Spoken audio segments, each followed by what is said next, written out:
เดี๋ยวเพราะว่าคอมเมนต์ผสมมันพุ่งไปญาติโยมจับบาแล้วก็ส่งต่อกันไปส่งไปให้พี่น้องเนาะต่อไปส่งต่อไปเอาใส่บาตรหลวงปู่ก่อนผู้ใดสิถ่ายรูปหลวงปู่ก็ถ่ายเด้อใครจะถ่ายรูปหลวงปู่ก็ถ่ายรูปก่อนนะครับนี่หลวงปู่ยังก่อนหลวงปู่สวงนะครับสิทธิ์น้ำมนต์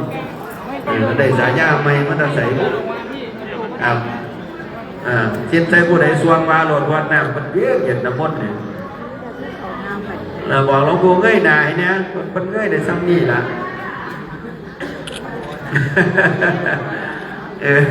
ผู้สาวสิท้ายลูกว่าบอกหลวงปู่เงยหนาเนี่ยนะ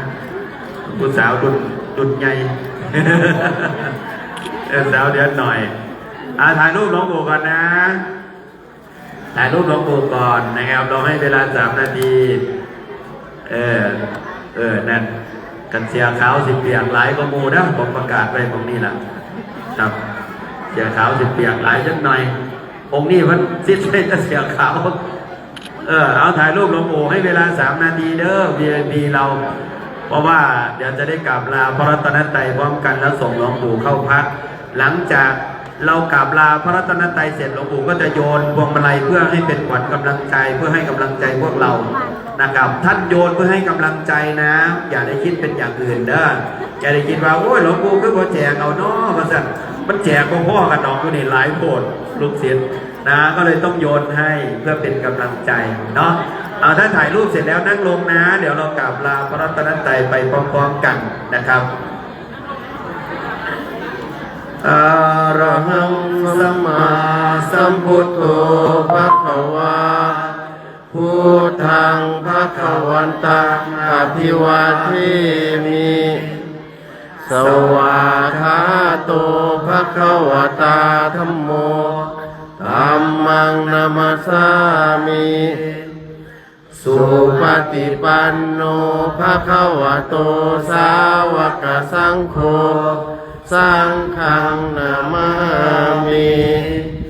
สาธุสาธุสาธุขอหลวงปู่มีท่านกันที่แข็งแรงมีอายุที่ยืนยาวเท่ากันกับพระอานนท์หลวงปู่จะโยนพวงมาลัยเพื่อเป็นขวัญกำลังใจให้ลูกศิษย์นางเด้ออย่าลุกเด้อนางเด้อนางเด้อนางเด้อเอาหลวงปู่จะโยนพวงมาลัยให้กับลูกศิษย์เพื่อเป็นขวัญกำลังใจเปิดไปแล้วเอาแล้วพอเด้อเข้ามือใครปล่อยให้คนนั้นเด้อเอามือไปนอกมาในนอกเอามือไปนอกเอาเข้ามือใครปล่อยให้คนนั้นนะถือว่าเป็นของคนนั้นเช่ไม่มีตะบูไส้ได้แต่นอกบาดผู้หญิงยืนใส่นอกบาดเอาผู้หญิงปล่อยให้คนนั้นผู้ใดจับได้แต่ผู้นั้นชื่อไม่ฟังเลยคนนั้นเข้าใจว่าโอ้ตั้งทางกันได้ทั้งวันเอาเตรียมตัวชิบเอาโอ้ยดำน้อยก็ยังได้ทั้งเบิ้ลมาดิเอาโอ้ยบ่ได้ตกดินจักพ่วงรถก็มาไล่กันไหนบ่ได้ตกดินจักพ่วงเตรียมตัวเอาโอ้มันก็เหมือนกันเนาะลูกศิษย์นี่เนาะลูกศิษย์กับมิตรนันมาสังเกตบอลไม่ตกดินจักพ่วงรถทั้งนี้นะครับนั่งผมนี่นะครับเราไม่แย่ดีนะเนาะสาวเสียเดียงยังได้นั่งลงเดี๋ยวนี้บังด้านหลังนั่งลงเอาบังด้านหลังเรานั่งลงไอ้นั่งลงเราบังด้านหลังบังด้านหลังเอาเดี๋ยวยังไงเราหลวงปู่จะมาเดี๋ยวเราก็ได้บังด้านหลังเอาไอ้กูบานี่ยศซอยหลวงปู่เนี่ยหลวงปู่เสียงไปแล้วเนี่ยหลวงปู่เสียงแล้วเอาหลังลงเดี๋ยวก็ได้เอาหลวงปู่โยนให้เดี๋ยวก็ได้เรานั่งลงนี่มาเนี่ยนั่งลงเราได้ไม่ครบกันหรอกเราได้ไม่ครบกันเพราะคนเยอะนั่งลงก่อนนี่เห็นว่ากระดาษคนเยอะเราได้ไม่ครบกันหรอกนั่งลงก่อนเอานั่งลงก่อนเดี๋ยวพระอาจารย์จะเอากล้วยไปแจกใครได้กล้วยขอให้ได้เงินแบบกล้วยเด้อเอาเรานั่งลงก่อนบังด้านหลังนั่งลงก่อนใครจะได้เดี๋ยวก็ได้เรานั่งลงก่อนว่าอะไรพวกมาไล่ก็ได้กล้วยก็ดีนะเอาทั้งนาดีน้ำแน่ดีได้น้อยเนี้ยหนาอยู่เนี่ยอาจารย์ให้ร้านน้อยเนี่ยมั้ง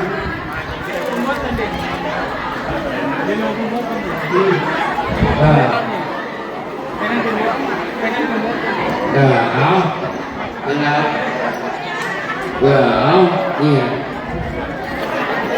มันตั้งฉายาว่าหลวงปู่สวงมาท่านเอาหลวงปู่ยายนอีกแล้วเตรียมตัวท่านไหนเรามาดิ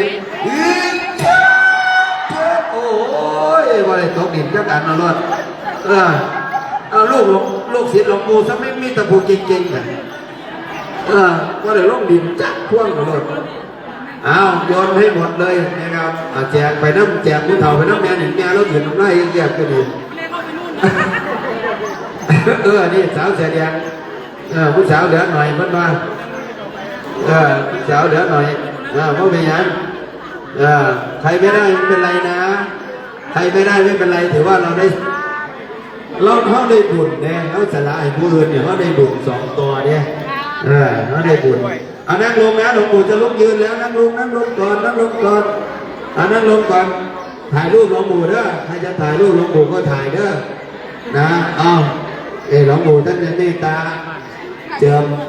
โอ้สาธุไปทั้งเจดีย์ทั้งบุญละเจดีย์แล้วยกขึ้นทั้งบุญละนะโอ้หลานสาวมาจากโคราชครับปู